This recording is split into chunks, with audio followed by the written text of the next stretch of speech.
My core purpose is to help entrepreneurs make their dreams happen. Everything I do is aligned with helping entrepreneurs make their dreams happen. Company culture has not changed as much as we think it has. People think company culture has changed drastically now post-COVID because we don't go into offices as much or we have remote or hybrid teams. But here's the thing. Being a part of an amazing company culture, only the physical office space was probably accounting for maybe 5 or 10 or 15% of the entire picture. Here's where culture actually comes from. Number one, culture comes from being aligned with a vivid vision. That's the one reason why my book, Vivid Vision, has blown up on Amazon with over 1,000 5-star reviews already, is companies understand that having this 4 or 5 page written description of what their company looks like, acts like, and feels like in the future completely aligns every employee, every potential employee, every supplier, every customer, and has everybody driving in that same vision.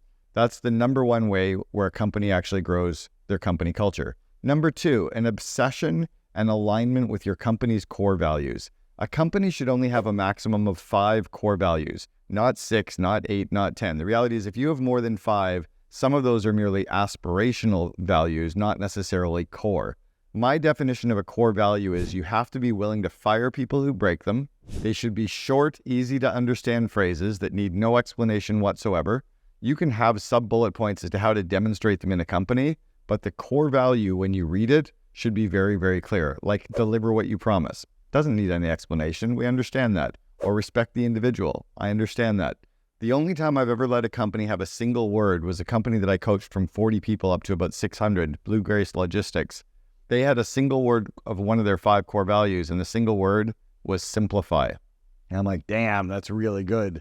So be very careful with the core values you choose, because you have to now start firing people who are breaking the core values. You need to start recruiting people into your company who live the core values. And you need to make sure that internally the leadership team and management team is obsessed with thanking people and demonstrating core values and celebrating the core values and really making decisions based on the core values. So that's number 2. The third way that you build a company culture is the drive towards your company's core purpose. It allows you to say no to all the things that aren't really core and tied to exactly what you should be focusing on. My core purpose is to help entrepreneurs make their dreams happen. Everything I do is aligned with helping entrepreneurs make their dreams happen. My COO Alliance, if I grow the COOs, that helps the entrepreneurs make their dreams happen. When people book me to do speaking events, it's always to groups of entrepreneurs. It's to help them make their dreams happen. My 6 books help entrepreneurs. My Second in Command podcast helps entrepreneurs and COOs grow the CEO's company.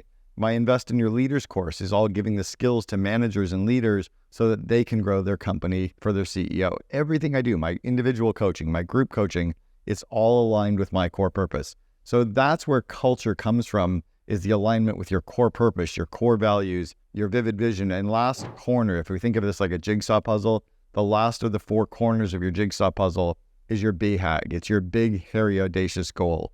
And that's where culture comes from, is when a company is obsessed with a company's BHAG. Apple's BHAG was to create insanely great products to challenge the status quo and change the human race. Microsoft's BHAG for years was to put a computer on every desktop. Nike's BHAG back in 1972 was to crush Adidas. Boeing's BHAG was to democratize air travel. My BHAG is to replace vision statements with vivid visions worldwide. When employees are aligned with that BHAG, as well as the core purpose, the core values, and the vivid vision, that's when culture gets locked and loaded. And that's why having a physical office space is only 5 to 15% of where a company culture really starts. So don't stop now. Click here. There's more great videos that you can keep learning from. And together we're unlocking amazing leadership lessons together.